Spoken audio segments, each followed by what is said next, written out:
ഇന്നലി ഇബാദൻ ഉഖ്രിജുഹും ഫീ ആഖിരി സമാൻ.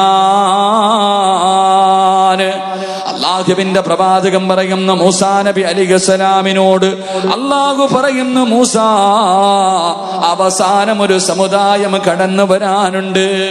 അവസാനം ഒരു സമുദായം കടന്നു വരാറുണ്ട്.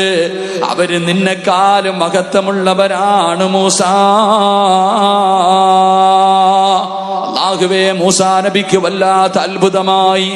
അല്ലാഹുവിനോട് നേരിട്ട് സംസാരിച്ച മൂസാ നബിയേക്കാൾ മഹത്വമുള്ളവരാണ് നമ്മളെന്ന് അല്ലാഹു അതാ മൂസാ നബിയോട് പറഞ്ഞു കൊടുക്കുമ്പോൾ മഹാനായ മൂസാ നബി അലൈഹിസ്സലാം അല്ലാഹുവിനോട് ചോദിച്ചു, റബ്ബേ,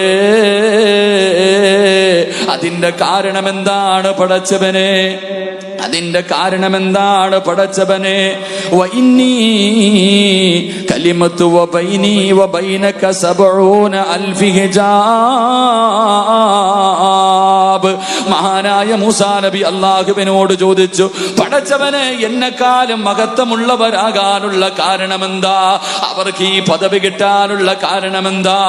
ആ സമയത്ത് അല്ലാഹു പറയുന്നു, മൂസാ, നീ എന്നോട് സംസാരിച്ചപ്പോ, ഞാനും നീയും പരസ്പരം സംസാരിച്ചപ്പോ നമ്മുടെ രണ്ടുപേരുടെയും ഇടയിൽ 70,000 മറയുണ്ടായിരുന്നു മൂസാ.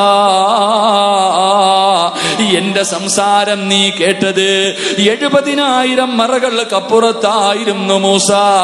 പക്ഷേ അവസാന സമുദായമുണ്ടല്ലോ, അവര് നോമ്പ് പിടിച്ചിട്ട് മുറിക്കുന്ന സമയമുണ്ടല്ലോ, രാവിലെ മുതൽ വൈകുന്നേരം വരെ പട്ടിണി ഇരുന്നിട്ട് 14 മണിക്കൂർ പടച്ചവന്റെ തൃപ്തിക്ക് വേണ്ടി പട്ടിണി ഇരുന്നിട്ട് മഗ്രിബിന്റെ ബാങ്ക് വിളിക്കുന്നത് പ്രതീക്ഷിച്ചുകൊണ്ട് ഭക്ഷണം എടുത്തു വെച്ചിട്ട് എന്റെ മുന്നിലേക്ക് 2 കൈയും ഉയർത്തിയിട്ട് ദുആ ചെയ്യുന്ന സമയമുണ്ടല്ലോ.